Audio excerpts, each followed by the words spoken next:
So we have the knowledge from the base, we have the experience for learn by doing, and we have the fertile soil for having the new incubator, the new future, the new space that's coming to Brazil.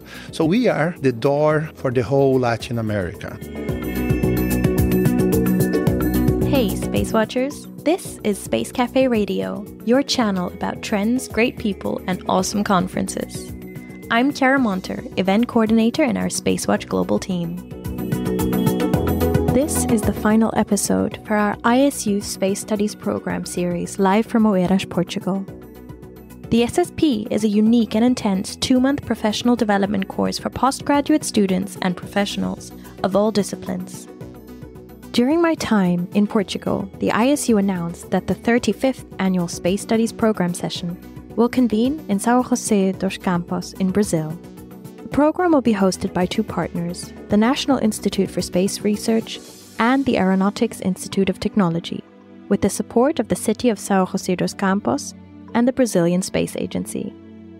On the final day of this year's SSP, I met 3 of the key organizers for the SSP Brazil in the auditorium.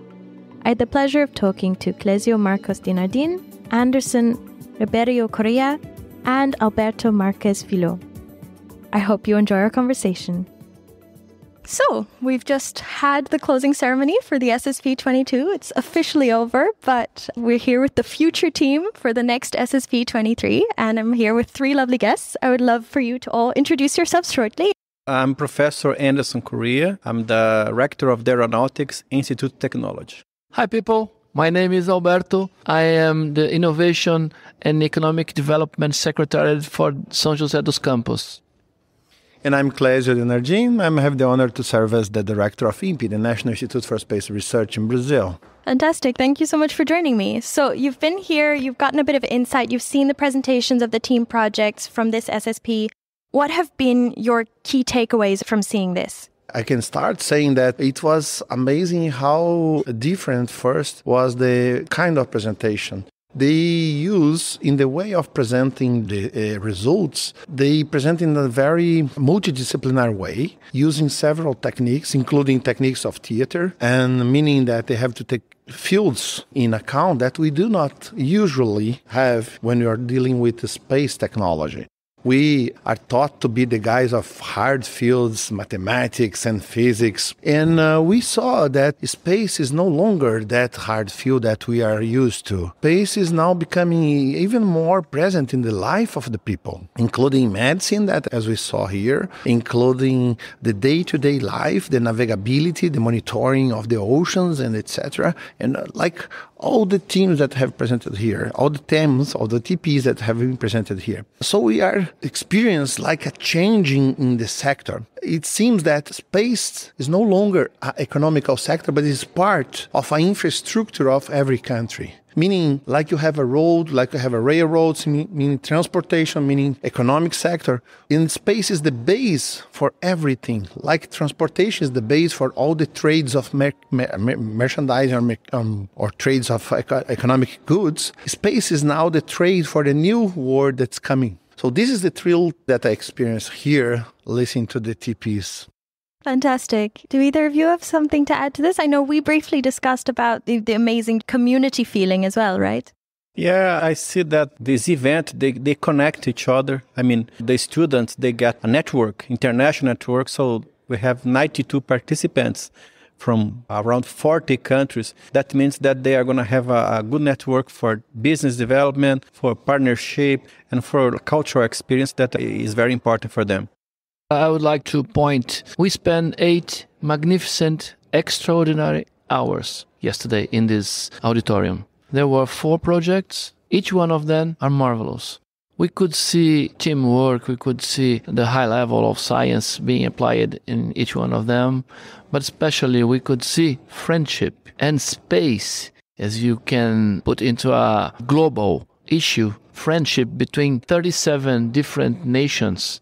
Friendship between people of every part of the world integrated in one common goal. It was amazing. I was very, very positive, impacted on all I have seen yesterday afternoon. Wonderful. That was very beautifully put, and I have to agree. And now, important question. What qualifies Brazil for the next SSP?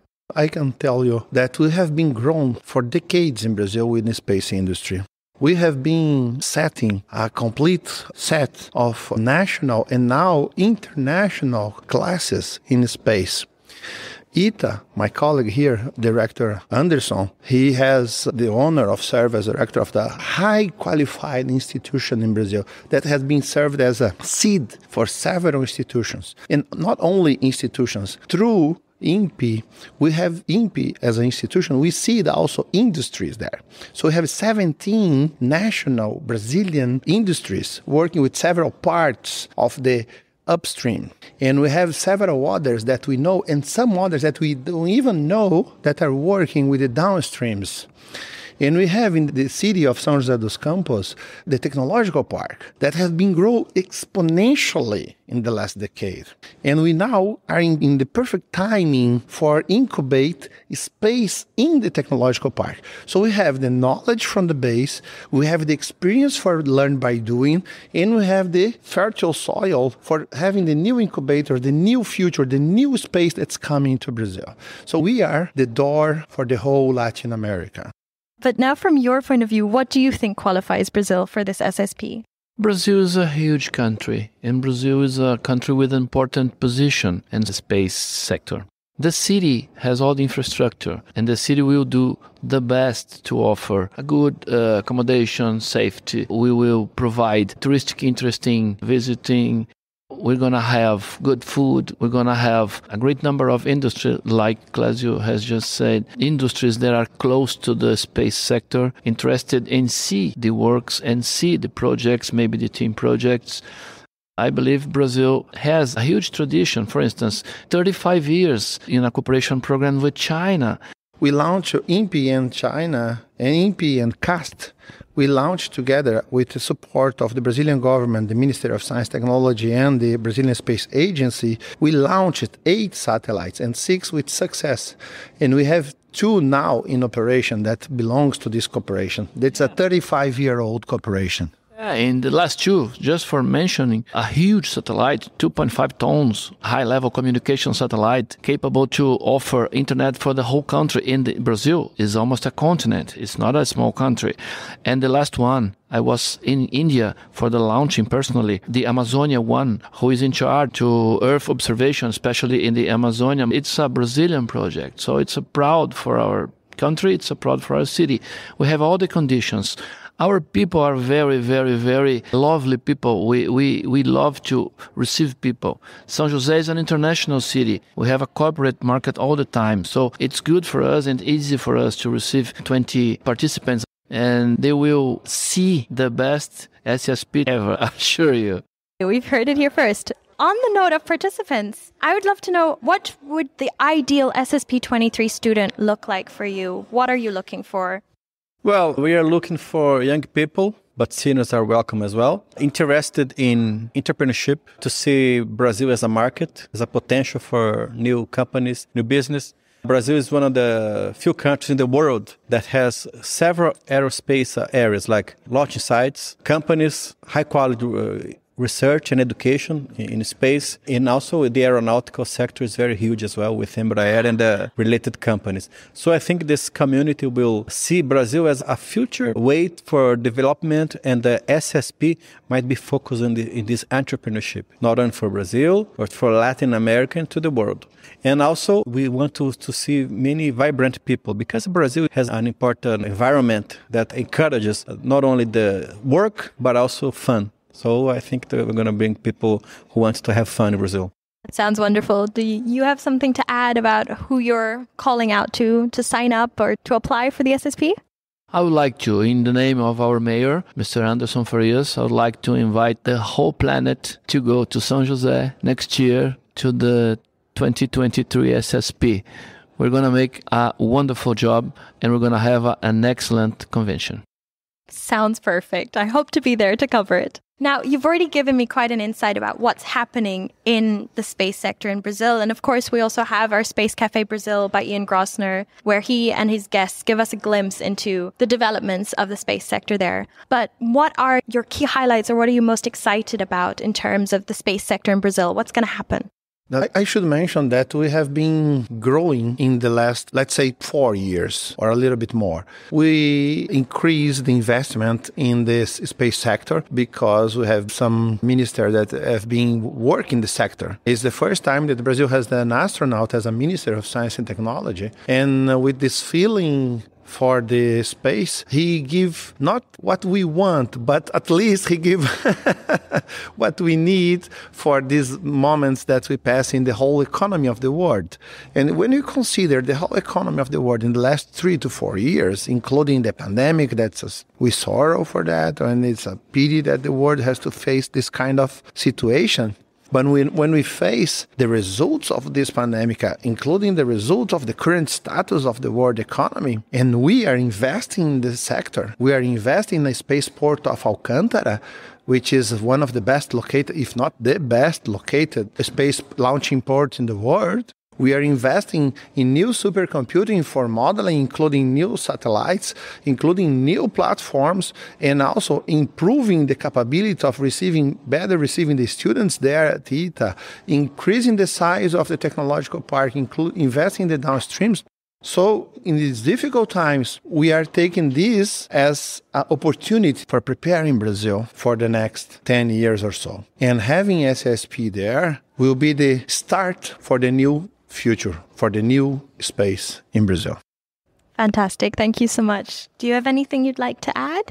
Besides this new space that Clezio was mentioning, with participation of national industry with support from government, which is unique in this time of the year, we have now opened Alcântara Launching Center for international companies. So we have now 5 international companies scheduled to have new flights in Alcântara Launching Center. We have 1 from Canada, 3 from the US, and 1 from South Korea. So we're going to have space flights on the next years from Alcântara Launching Center. So besides the national companies, those international partners and this environment will help SSP in Brazil, because we're going to have more partnership and opportunities for development. Fantastic. I mean, that fits perfectly with the international factor, bringing it together. One more thing. We're here, the city, the ITA institution and the INPE institution, but it's quite new. The decision was a little bit months ago, but we have good conversations, and I'm sure that the Ministry of Science, Technology and Communications will bring the team, will come to the team, as well as the Brazilian Space Agency. I'm very excited. People are working hard to deliver a very, very high-level event, because what we saw here in Portugal is a very, very high-level event. So we are a country that, as Clezio has just said, is in the perfect timing to make this game changing for these people. The future of the space industry is these people in the SSP event, and ISU knows that. So the country is with the open doors and open arms to receive this important event, and we're going to think every detail to deliver a special event. I want to thank you all for making the time to have the chat with me, and I, for one, am really looking forward to the next SSP, so thank you so much. Thank you. If you want to stay on the pulse of space, visit our website, our mothership, at www.SpaceWatch.Global and subscribe to our newsletter. Don't forget to check out our full program of Space Café radios, where we offer interviews, insights, and editorial comments on the space sector. Thank you all very much for listening, and with that, I leave you for today. And don't forget, become a space watcher. Bye!